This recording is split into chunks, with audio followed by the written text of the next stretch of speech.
Como a igreja no Brasil está se organizando para a COP30? A Igreja rumo à COP30, Articulação por Ecologia Integral e Justiça Climática, é uma plataforma de ação que congrega em sua coordenação a Conferência Nacional dos Bispos do Brasil, a Conferência dos Religiosos do Brasil, o Movimento Laudato Si, a Caritas Brasileira e a Rede Eclesial Panamazônica, Repam Brasil.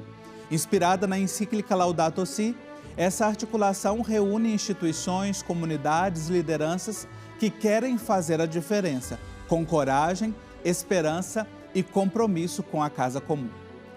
Para a gente conhecer um pouco do que foi esse trabalho até aqui, preparatório, e que vai culminar com a COP30, que já está prestes a começar, eu recebo o professor Telmo Pedro Vieira, ele é antropólogo da Universidade Federal de Santa Catarina, coordenador do capítulo Laudato Si Santa Catarina e assessor da CNBB Sul 4 para a COP30.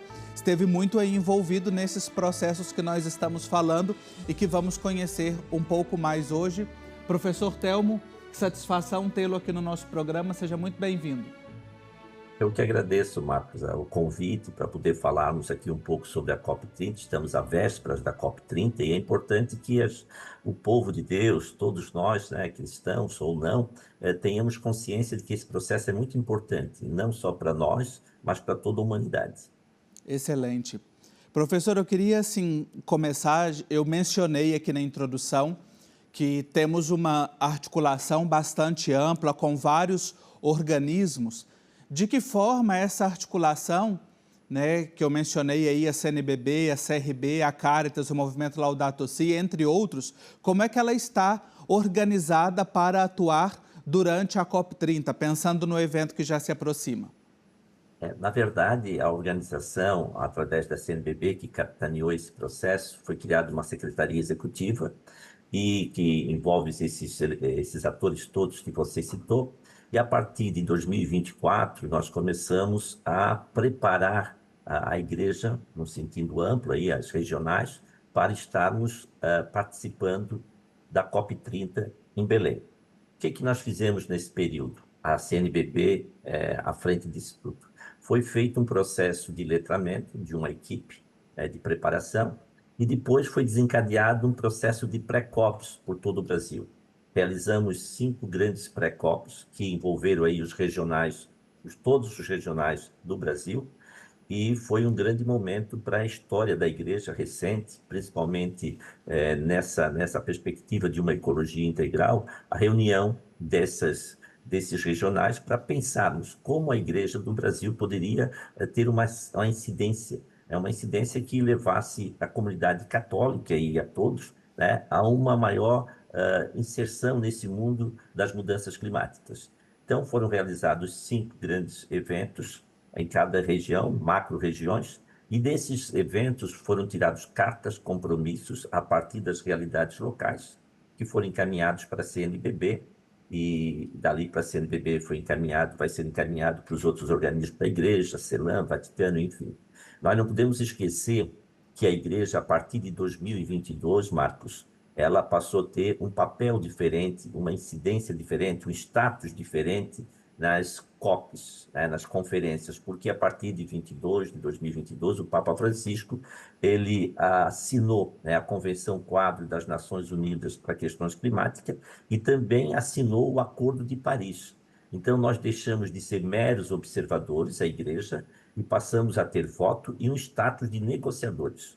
Então, a Igreja se preparou, vem se preparando. E a Igreja do Sul Global, aqui puxado pelo CELAM, e juntamente com a Conferência Asiática e a Conferência Africana, também prepararam um documento dizendo que a Igreja espera dessa COP30.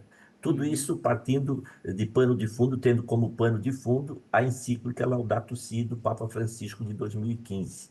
Essa encíclica movimentou não só o mundo cristão, mas movimentou todos os homens de boa vontade, de fé, e também aqueles que não têm fé. Há uma preocupação maior com a questão da presença humana no planeta, porque, de acordo com os cientistas, os mais renomados, nós corremos o risco de uma extinção, não da destruição do planeta, mas de uma extinção da espécie humana, porque o processo de destruição é muito grande e muito rápido. Professor, a partir dessa sua primeira contribuição aqui muito rica, eu queria destacar dois elementos, e o primeiro deles, que me parece muito importante para quem está nos acompanhando, é essa mudança de status na relação de participação da Igreja na Conferência das Partes, que não é somente observador, assim como outros organismos da sociedade civil, outros atores sociais, mas que passa a ser parte com direito de voz e voto. O que isso implica na prática eclesial e por que a Igreja chegou a essa tomada também de assinar o quadro, né, das partes e também o Acordo de Paris?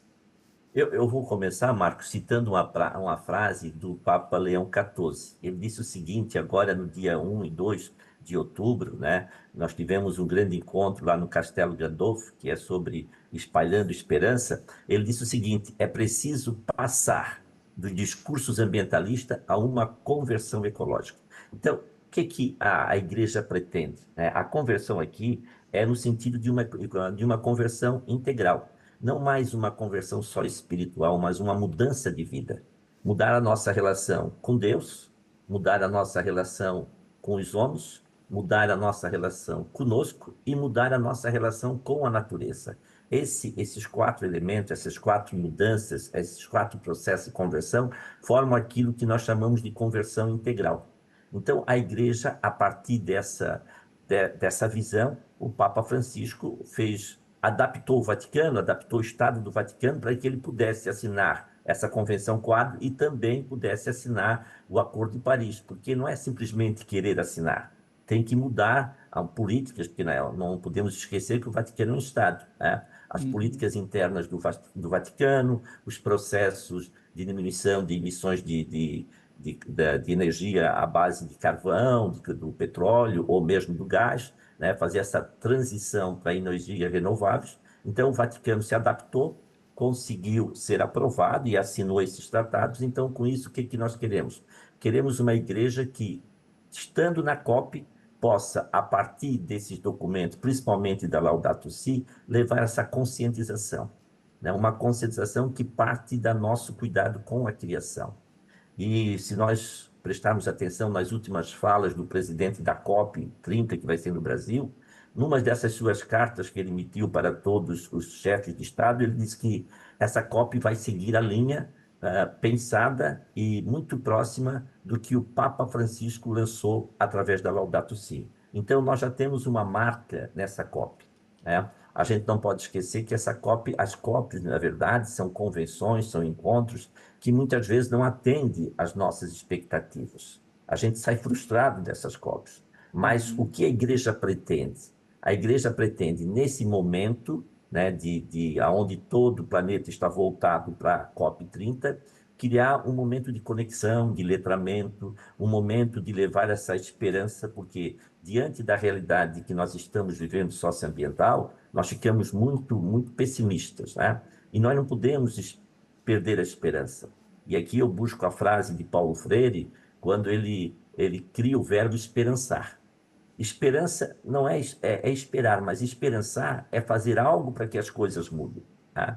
E a COP30, mesmo aqueles que não poderão estar lá, até porque lá o espaço é limitado, já sabemos de tantos conflitos e tantas dificuldades que nós estamos tendo para estar lá, é importante que a gente faça no local onde nós estamos, né? Que a gente tenha uma incidência na nossa realidade e aproveite esse momento da COP para criar incidências e modificações na nossa realidade socioambiental. Excelente. Professor, para a gente encerrar o nosso bloco aqui, nos falta aí uns minutinhos, queria escutar do senhor, né? Como é que nós podemos aproveitar deste momento, deste evento que é a COP, para que o debate permaneça? Acho que esse deve ser algo que deve estar aqui nas nossas cabeças e nos nossos corações, quem está nas comunidades, para não deixar esse debate morrer com a COP, né? Encerrar no dia 20 de novembro.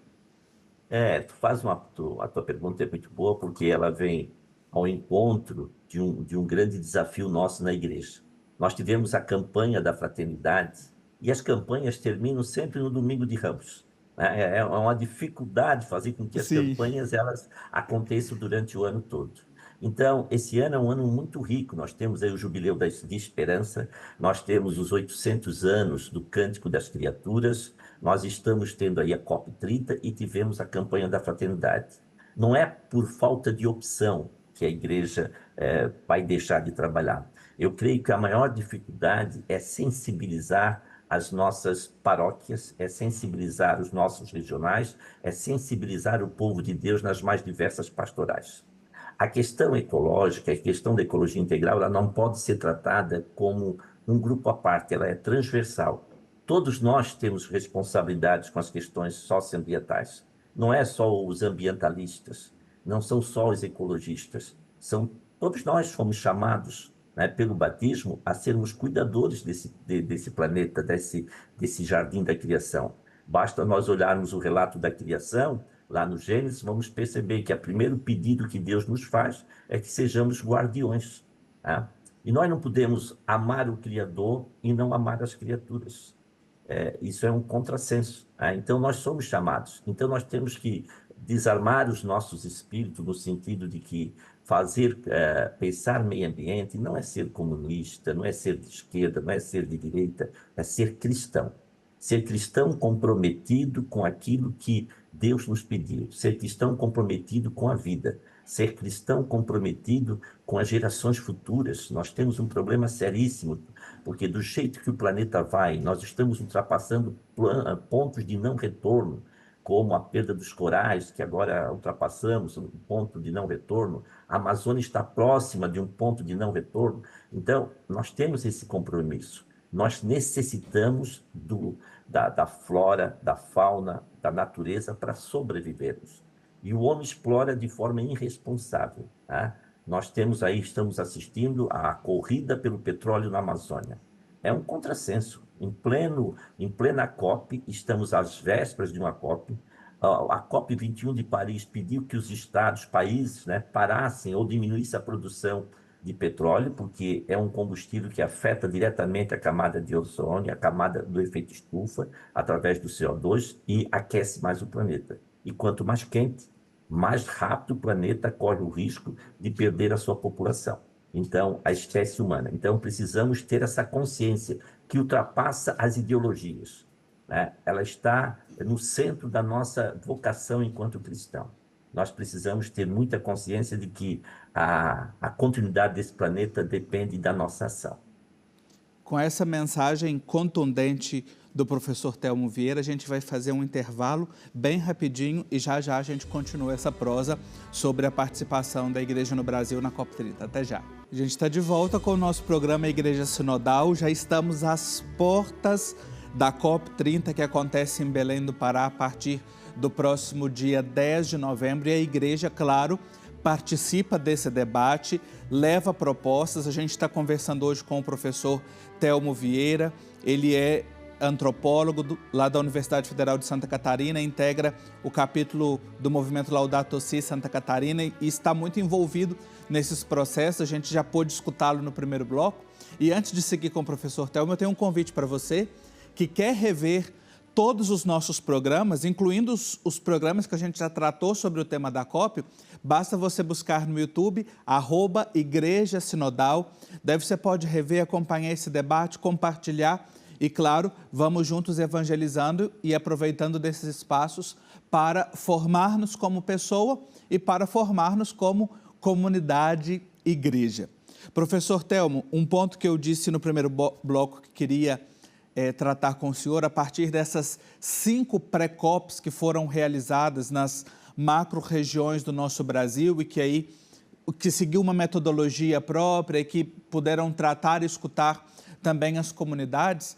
Quais que são as principais propostas que a Igreja no Brasil pretende levantar? Quais que foram os temas mais urgentes que surgiram nesses espaços? O primeiro tema é que ele é quase que unânime em todas as discussões, é uma transição energética.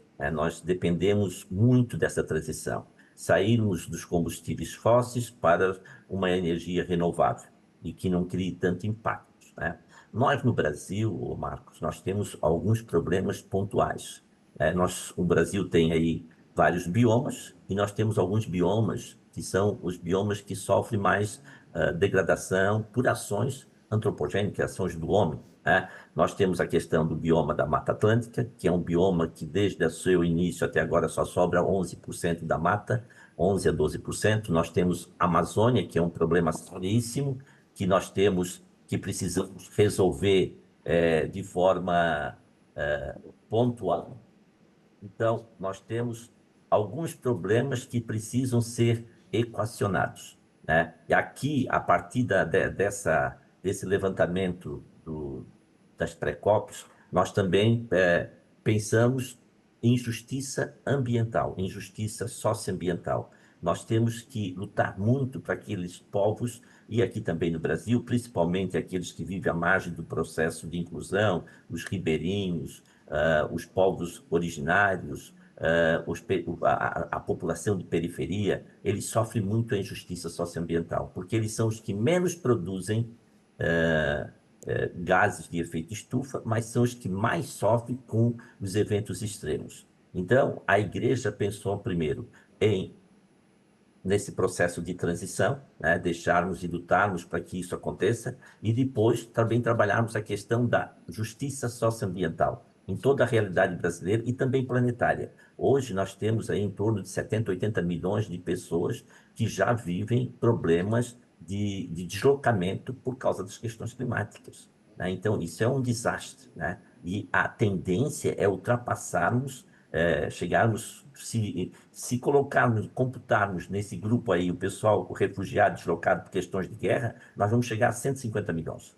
Então, é um problema sério que nós temos. Nós temos o problema da água, que é outro problema seríssimo na questão mundial, né? Nós temos aí mais de 2,2 bilhões de pessoas que não têm acesso à água potável.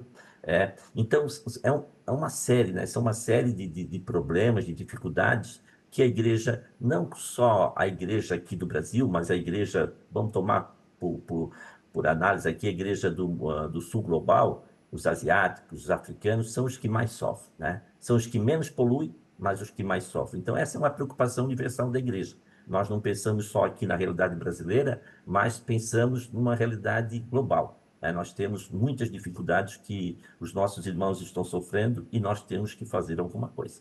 Uhum. Partindo daquilo que o senhor trouxe recentemente, esse apelo do Papa Leão XIV de que é necessário uma conversão ecológica e não só um discurso ambientalista, aquilo que a gente já conhece também do que foi o magistério do Papa Francisco, seu apelo recorrente na Laudato Si, na Laudate Deo, em tantos momentos. Como é que as nossas comunidades, as nossas paróquias, professor Telmo, podem se engajar agora durante a COP, que já está prestes a começar, mas depois da COP, assim, praticamente por essa mobilização com a nossa casa comum? Ô Marcos, essa é uma grande, seria a grande saída, mas é uma grande dificuldade.